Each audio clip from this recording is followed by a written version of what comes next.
Bien, queridos hermanos, entramos en este capítulo 14 de la Carta a los Romanos dentro de un marco semejante, parecido al del capítulo anterior. En el capítulo anterior se trataba especialmente del respeto y la obediencia debida a las autoridades. Es un tema que ya comentamos por encima porque se pueden escribir libros y existen muchos libros sobre este tema, la relación entre la Iglesia y el Estado o los creyentes como personas individuales y las autoridades. Esto es un tema que yo traté de explicar un poco del otro día, de cómo a lo largo de la historia pues ha supuesto conflictos, ha supuesto tensiones muy grandes, diferentes interpretaciones de esta relación entre dos grandes poderes que Dios ha establecido en la tierra. Uno es su Iglesia, como un poder espiritual, y el otro es el Estado o las autoridades civiles o militares incluso, que es el otro gran poder que gobierna este mundo. Pero todo ello, desde la perspectiva bíblica, bajo el poder de Dios. Es Dios quien tiene siempre la responsabilidad final y también la autoridad final en casos de conflictos, en casos de discusión. Pero bien, ahí tenemos razones. El capítulo 13, de una manera muy breve, es cierto que hemos dejado amplios espacios sin explicar cómo es el conflicto que hay cuando Dios manda una cosa y las autoridades mandan otra, que es lo que puede ser inversa, que puede ser muy diferente, contradictorias incluso. Bueno, eso está resuelto en la Biblia con la explicación de que es necesario obedecer a Dios antes que a los hombres. Pero eso no puede ser un pretexto, porque a veces con esas frases o con esas dicho también se quiere evitar o eludir la obediencia debida a las autoridades humanas. Yo recuerdo haber oído a algunas personas que además presumían de reformados diciendo que, bueno, que las leyes humanas son, digamos, muy secundarias y que no tienen fuerza moral sobre nosotros. Las leyes humanas. Bueno, leyes humanas, no, la Biblia no se habla de leyes humanas, se habla de la ley de Dios y cómo debemos aplicarla y cómo debemos obedecerla. Las leyes que emiten las autoridades humanas, las leyes que provenían en tiempos bíblicos siempre pues de los monarcas, sistemas de gobierno siempre monárquico, de un solo gobernante, un emperador, un rey, cualquier título que tuviera. Y lo que vemos es que en las Escrituras hay a veces conflictos entre las leyes humanas y las leyes divinas. Pero una cosa es que haya un conflicto en una ley concreta y otra cosa es que un cristiano se sienta libre para menospreciar o para ignorar las leyes en general, las leyes humanas, las leyes que provienen de los hombres. Pero no provienen de los hombres, porque aquí en Romanos 13 ya dice que debemos someternos a las autoridades gobernantes, porque no hay autoridad sino de Dios, y las que existen por Dios son instituidas. Esto sí que es un principio importante. Es un principio general y con ese podemos negar totalmente la idea de que si es una ley humana, pues puedo saltármela. Eso no es así. Únicamente una ley humana está exenta de la autoridad para la obediencia cuando contraviene directamente a la ley de Dios. Contraviene directamente a la ley de Dios, en cuyo caso desobedecer a una ley humana puede no ser pecado, incluso yo diría puede ser obligado. Y yo he puesto aquí muchas veces este ejemplo, de los que hay unos cuantos en la Biblia. En Egipto, el faraón ordenó a las mujeres que se dedicaban a ayudar en los partos, ordenó el faraón que aquellas mujeres, cuando fueran llamadas a atender a las mujeres hebreas que iban a dar a luz, que mataran a los niños varones.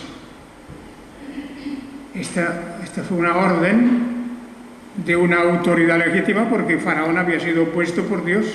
Ese Faraón tenía la autoridad propia de Dios. Y este ordenó a las parteras directamente que mataran a aquellos niños. Pero resulta que las parteras eran judías, eran mujeres judías, eran creyentes en Yahvé. Y entre ellas hablaron y decidieron que no iban a obedecer la ley del faraón. Era un decreto muy serio, muy importante. Faraón había puesto su esperanza en que esta era una manera de liquidar el crecimiento del pueblo de Israel en la tierra de Egipto. De manera que las parteras tomaron un gran riesgo y no obedecieron la ley del faraón. Es más, cuando el faraón las llamó y les pidió cuentas, cómo es que no hay resultado de esto. Pues ellas inventaron una historia. No dijeron directamente, pues no los matamos porque son pobres criaturas, o no los matamos porque nos da pena, o una cosa así. Ellas dijeron algo para salir del paso, que no era verdad tampoco. En ese sentido, pues ya vemos que podemos calificar a aquellas mujeres de mentirosas, porque dijeron, no, es que cuando nos llaman, pues ya es demasiado tarde y ya el niño ha nacido y, en fin, ya no lo podemos matar. Y entonces, en fin, ahí se quedó esa historia, de manera que además la Biblia dice una cosa curiosa. Dice, y Dios bendijo a las parteras. Una frase que hay que recordar. Dios bendijo a las parteras. Bendijo a las parteras en el sentido de que no hubieron consecuencias negativas. El faraón no hizo nada contra ellas, no las castigó, no las ejecutó, no les quitó su oficio, nada de eso. Y es porque Dios bendijo a las parteras, que a su vez le habían mentido al faraón y a su vez se habían negado a cumplir la orden del faraón. De manera que ya veis que en algunos casos se complica la cosa, no es tan sencillo. Es cierto que la verdad y el error son claramente diferentes, pero hay momentos en que entran en consideración otras cosas. Así que la autoridad humana debe ser obedecida, pero la autoridad de Dios siempre está por encima. Ese es un principio sencillo, que la autoridad del mandamiento de Dios lo hemos de ver siempre por encima. Esto significó para muchos cristianos durante las guerras un gran problema de conciencia. Las guerras del siglo XX, del XIX, del XVIII, del XVII, todas esas guerras terribles que hubo, sobre todo después de la Reforma, a causa de los movimientos políticos después de la Reforma, pues las naciones se levantaron unas contra otras por causas de religión, también por causas económicas, en definitiva por muchos motivos. Hubo allí un periodo terrible en que los cristianos sufrieron mucho. Sufrieron mucho por causa de la conciencia. Sufrieron mucho porque estaban a veces unos contra otros, incluso dentro de un mismo grupo, de un mismo país, grupos religiosos que no estaban de acuerdo. Unos decían que era necesario obedecer a la autoridad, otros decían que primero es obedecer a Dios, pero esto se enzarzaba en una discusión, en argumentos de un lado, en argumentos de otro, de manera que incluso en la última guerra, en la guerra mundial última, pues en muchas iglesias, en países protestantes, también los católicos tuvieron sus diferencias, pues hubo un gran, yo diría, un gran desequilibrio y unas grandes divisiones en iglesias, en familias, en amistades, porque no se ponían de acuerdo si era lícito luchar contra el poder invasor, tiránico, representado en aquel tiempo por Adolfo Hitler, ¿verdad? Y unos decían que era necesario combatirlo, otros que él era la autoridad que Dios había puesto y por tanto había que obedecerla. Y así, durante mucho tiempo, esto dejó huellas de conducta y huellas de relación entre los cristianos. Dicho todo esto, podemos comprender que del capítulo 13:2, en el 13:2, cuando dice, de manera que el que resiste a la autoridad, resiste al decreto de Dios, y los que resisten acarrean juicio para sí mismos. Claro, el 13:2 es un texto muy fuerte, porque resistir a la autoridad no dice justa o injusta, no dice nada, simplemente a la autoridad, la que Dios ha puesto. Se resiste en realidad a Dios. Y esto acarrea juicio, etc.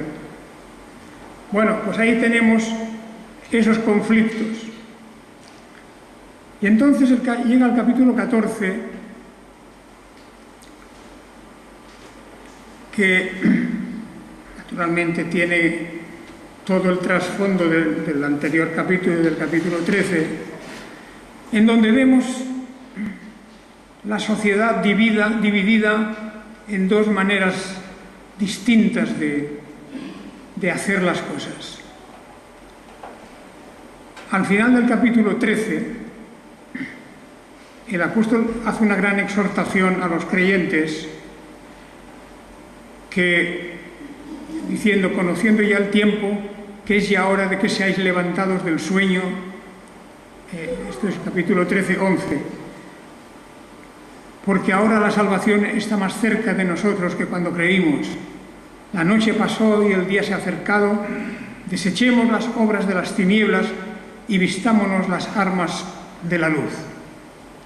He aquí la exhortación del apóstol a dos grupos diferentes de personas, a dos grupos que se toman las cosas diferente. Dice, ya es hora de que nos levantemos del sueño, porque ahora la salvación está más cerca de nosotros que cuando creímos.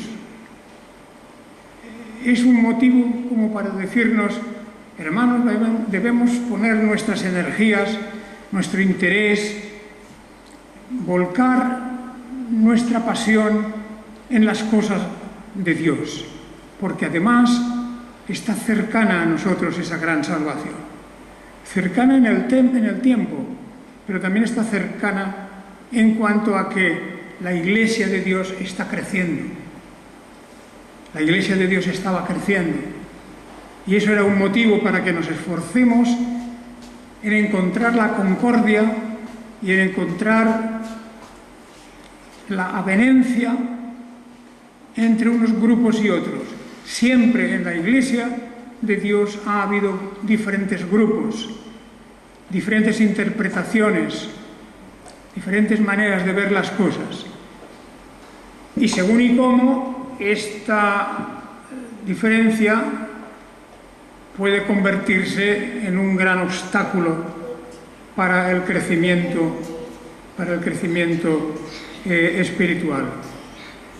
Así que en el capítulo 13 terminaba diciendo, versículos 13 y 14, andemos decentemente como de día, no en orgías y borracheras, no en impurezas sexuales e indecencias, no en contienda y envidia, sino vestidos del Señor Jesús el Mesías, y no proveáis para satisfacer los malos deseos de la carne.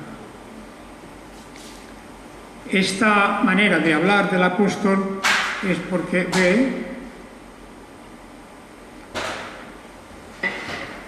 ve la diferencia en la sociedad.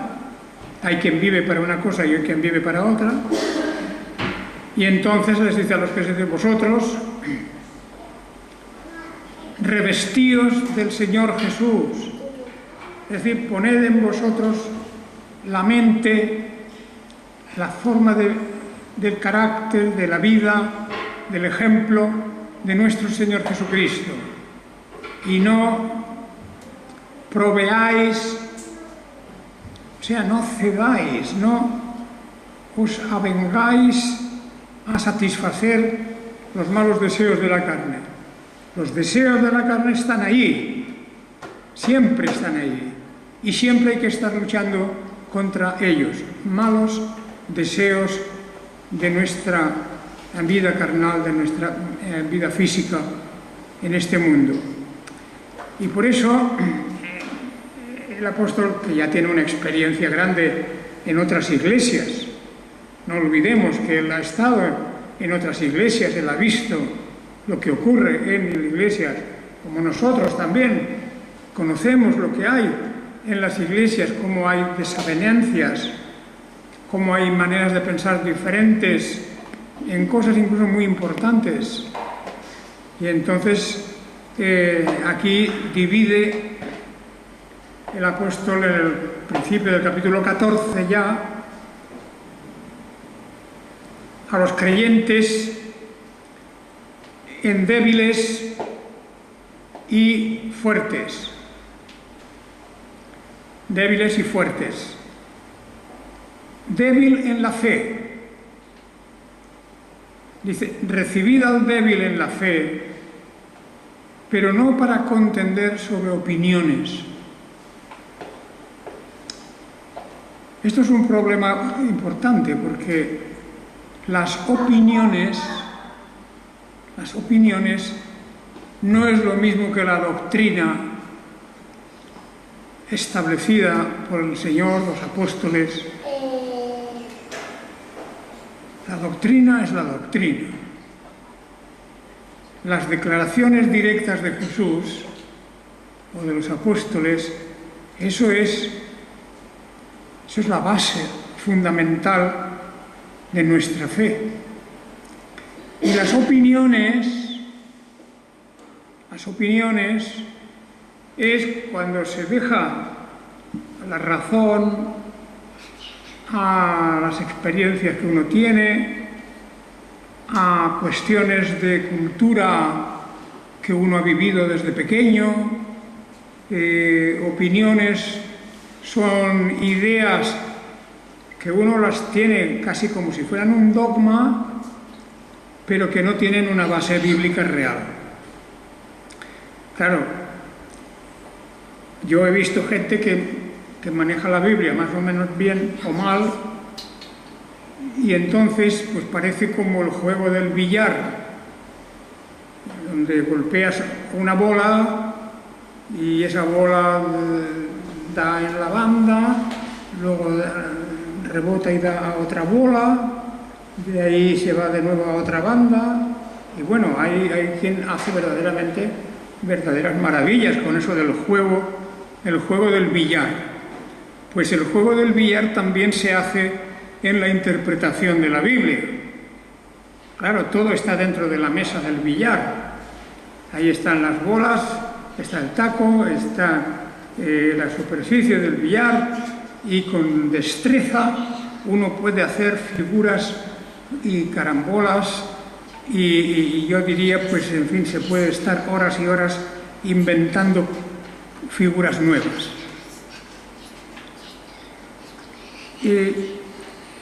Y eso en Biblia no se puede admitir.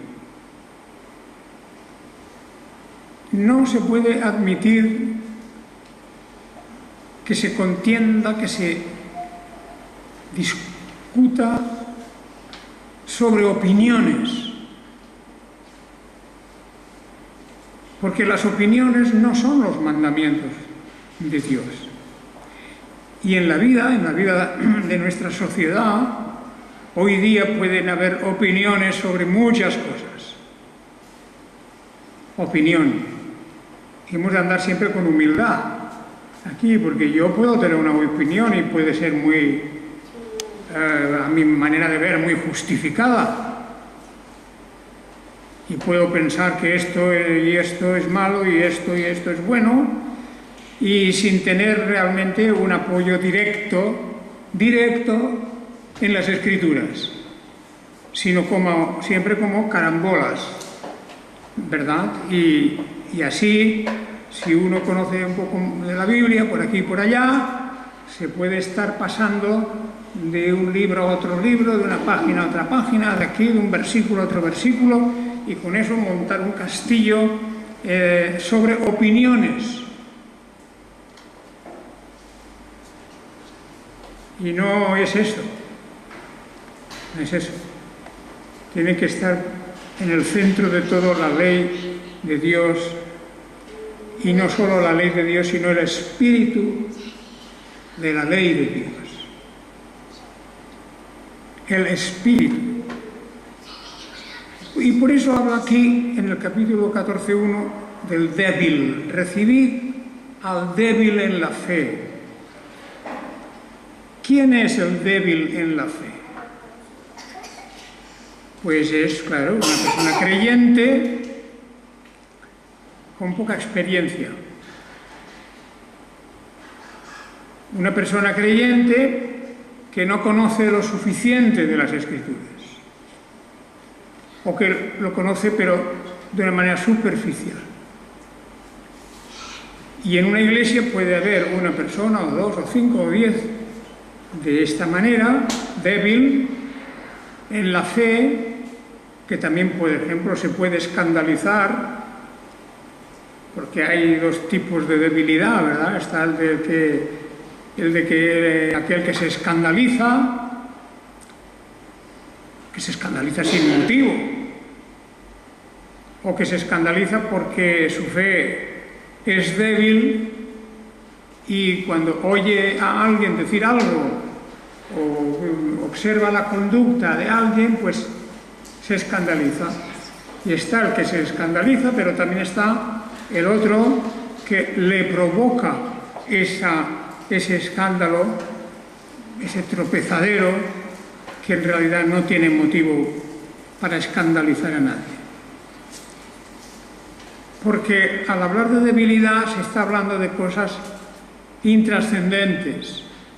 No se está hablando aquí de las grandes doctrinas, no se está hablando de la divinidad de Jesucristo, no se está hablando de la salvación por la gracia y la fe, no son estas grandes, tremendas verdades tan claras en la Biblia, sino que se reciben aquí cuestiones de la vida común o de la vida religiosa, como podía ser, y eso sobre todo lo tenemos en la carta a los Gálatas, cuando se analiza la ley de Dios, pero mal entendida.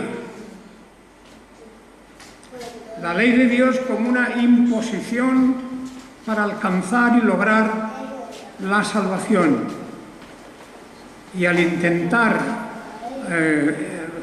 cumplir esa ley de una manera directa, pues eso causa división, causa que unos se escandalicen, que tropiecen en esa manera de presentar las cosas y otros que menosprecien a los demás. En las iglesias hoy también existe ese espíritu. Desde el principio vemos que hay discusiones, que hay altercados, que hay cismas, divisiones en las iglesias, menosprecio al que hace una cosa o al que hace la otra, cuando Dios no ha dicho ni una cosa ni otra, no está escrito. Es decir, aquí podríamos tomar centenares de cuestiones que provocan esas divisiones y esas contenciones. Así que dice, recibid al débil en la fe, pero no para contender sobre opiniones. Claro, eso está a la orden del día. Viene aquí una persona nueva que nunca ha visto bautizar a un niño, por ejemplo. Nunca ha visto bautizar a un niño, viene una persona nueva que es creyente, ya es creyente, ya cree en Jesucristo, ya cree en la verdad de la Biblia, etcétera, todo eso, pero nunca había visto bautizar a un niño. Y esa persona viene con un prejuicio sobre eso, ¿verdad? Pues claro, hay dos maneras de abordarlo. A lo mejor alguien de los que estamos aquí, pues con mucho celo y con muchas ganas de discusión, pues coge a este hermano que ha llegado hace un momento y le dice, ¿usted ya sabe que hay que bautizar a los niños? Ah, pues no sabía nada. Ah, pues sí, porque entonces empieza ahí la discusión, ¿verdad?, sobre una cosa que tiene una relativa importancia. Tiene su importancia, pero es relativa, porque no es necesario ser bautizado de niño para ser salvo, ¿verdad? Y el bautismo mismo no salva, etcétera, etcétera. Por lo tanto, está aquí la figura del débil y está también el problema de contender sobre opiniones. Importante subrayar esa palabra, porque no nos dice aquí, no para contender sobre el dogma central de la Biblia, sobre las cuestiones capitales de la Biblia. No es, ahí claramente tendríamos que contender, tendríamos que luchar. Si fuera a luchar por las cosas importantes, trascendentales de las doctrinas de la Biblia, la misma divinidad de nuestro Señor Jesucristo, la salvación por la gracia, por medio de la fe, todas estas cosas, pues claro que tendríamos que discutir o contender. Y si una persona es débil, tendremos que hacerlo con cuidado, con cariño, con respeto, porque no se trata de avasallar a nadie ni de demostrar que es un ignorante. Por eso aquí es importante. Y el apóstol toma aquí un ejemplo, que podemos verlos también en la carta a los Gálatas, donde hay, bueno, la cuestión importante de la circuncisión, que es la principal, pero habían otras cuestiones menores, porque viniendo como venían del judaísmo, más de la mitad de la Iglesia de aquel tiempo eran judíos convertidos, pues no se habían librado todavía, ni se habían quitado de encima todas sus tradiciones judaicas. Y entonces el apóstol menciona, el 14:2 dice, uno cree que se puede comer de todo, otro que es débil come verduras. Fijaos vosotros, qué cuestión, ¿verdad? Pues esa cuestión todavía está en marcha en la sociedad, pero también en las iglesias. ¿Qué es lo que se come o se ha de comer? Uno podría pensar, bueno, ¿y esto qué tiene que ver con la religión? Podría venir alguien y preguntarnos, oiga, ¿ustedes tienen algo que decir sobre lo que uno come? No estamos hablando de gastronomía, estamos hablando de religión, ¿verdad? Sí, es verdad que el pueblo judío, en la dispensación del Antiguo Testamento, de la ley, pues allí Dios les mandó unas cosas y les prohibió otras cosas. Bien, pero sabemos que la ley es un test, es una prueba, es el poner a prueba la obediencia. Tiene razón Dios de mandar a su pueblo que vivan de una cierta manera, y por eso les da normas para comer, para la limpieza, para muchas otras cuestiones, ¿verdad?, que abarcan aspectos importantes de la vida humana, pero que no son cuestiones de la fe y de la creencia en Jesucristo. De manera que dice, uno cree esto y el otro cree lo otro. Siempre hay uno que es más débil que el otro, ¿verdad? Si es más débil es que no es tan libre. Eso la carta a los Gálatas nos lo dirá cuando tomemos esa carta. Porque en el fondo lo que se está aquí discutiendo es la cuestión de la libertad cristiana, la libertad cristiana. Y los que se encierran en la negación, en la prohibición, en la exclusión, en definitiva los que se encierran en que todo es malo, casi todo, pues al final no viven en la libertad gloriosa del Evangelio. Y por eso uno cree que se puede comer de todo y otro, que es débil, come verduras. Según este versículo 14:2, ¿quién creéis que es más libre? ¿Quién es más libre, en vuestra opinión? No es una pregunta para contestar ahora, pero para que la contestéis vosotros mismos. ¿El que se puede comer de todo o el que solo come verduras? Porque eso es una situación muy normal hoy día. Nosotros tenemos ahí un grupo de gente que más o menos conoce la Biblia mucho, que son los adventistas, ¿verdad? Y estos sí que hacen una diferencia entre comer y no comer ciertas cosas. Los adventistas. ¿Quién diría que es más libre? ¿Ellos o nosotros, que prescindimos de un catálogo de cosas que sí, cosas que no se pueden comer? Bueno, yo creo que ellos no tienen tanta libertad. Ellos están más encerrados en una interpretación.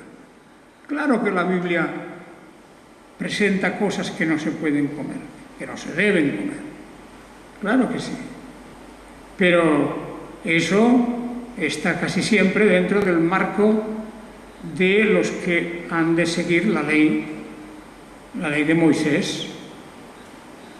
Eso es una parte de la ley. Esa ley fue una ley instituida para Israel y hasta que viniera el tiempo de la liberación, precisamente, que tenemos en Jesucristo. Así que hasta el día de hoy, y no solo con los adventistas, sino otros grupos, incluso grupos que no son religiosos, porque hay esto mismo en la sociedad laica, civil, en la sociedad que no es religiosa, también hay una discusión grande. Y ya vemos como incluso ahora surgen asociaciones, grupos, etcétera, que dicen que no se puede matar a un animal ni siquiera para comerlo. Dicen, ya hay grupos importantes que arman un gran revuelo, ¿verdad? Pero hay otros pues que seguimos pensando que se puede comer de todo. Así también lo dice la Escritura, que es lícito comer de todo.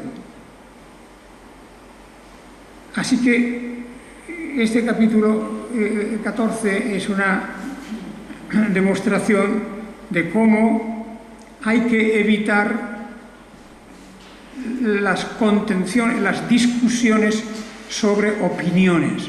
Y yo sé, por la experiencia de unos cuantos años, que hay personas que les gusta discutir. Les gusta discutir, por lo que sea. Y buscan, hay gentes que buscan en la Biblia lo que sea, lo que ellos llaman contradicciones, o lo que consideran que otros interpretan mal. Y de la Biblia lo único que les deleita es buscar contradicciones para discutir sobre opiniones. Y es difícil, hay que marcar a estas personas porque pueden causar mucho daño en las iglesias. Naturalmente lo que el apóstol está diciendo aquí, bueno, que el que come, que no menosprecie al que no come, y el que no come, que no juzgue al que come, porque Dios lo ha aceptado. Y luego también la pregunta, ¿y tú quién eres para juzgar al criado ajeno? Eso es importante, al siervo ajeno. La persona que tenemos delante, con la que estamos discutiendo, resulta que no es nuestro criado, no es nuestro siervo. No tenemos ninguna autoridad. Es una persona que depende de Dios. Dios es su amo. Y el apóstol, bueno, yo creo que aquí deja aplastado a cualquiera que va con superioridad y queriendo imponer su opinión, etcétera y tal, porque la pregunta que Dios le hace aquí es: ¿quién eres tú para juzgar al criado ajeno, al siervo de otro? Juzgar al siervo de otro, como dice, es incluso en la sociedad civil. Yo no puedo ir a casa de alguien y reprender a la persona que está allí haciendo trabajos y está sirviendo en aquella casa. Yo no puedo reprenderla a ella, no es mi siervo, no la he contratado yo, no le pago yo. Yo no puedo hacer eso con esta persona. Por educación, por justicia, porque ese siervo tiene un dueño, un amo o una persona que lo ha contratado. Y por tanto, hemos de tener esa diríamos, honestidad, de respetar las autoridades, incluso dentro de la casa de otro. Así que, dice, lo importante es que para su Señor está firme o cae, pero estará firme porque poderoso es el Señor para mantenerlo firme. Ahora ya el ejemplo es dentro de la Iglesia de Dios. No podemos juzgar al hermano o a la hermana, ni de la propia Iglesia, ni de otra Iglesia, etc., por cuestiones que son opiniones. Y hay muchas en la Biblia, y en las iglesias se discute mucho por cosas casi intrascendentes, y eso abre brechas, abre también pues contiendas, etc. Así que estos ejemplos que pone al final, hasta el versículo 8, quiero decir, es la consecuencia. Así que hay uno, versículo 5, uno ciertamente considera un día superior a otro día. Eso era con respecto al sábado, al Shabbat, al día de reposo. Otro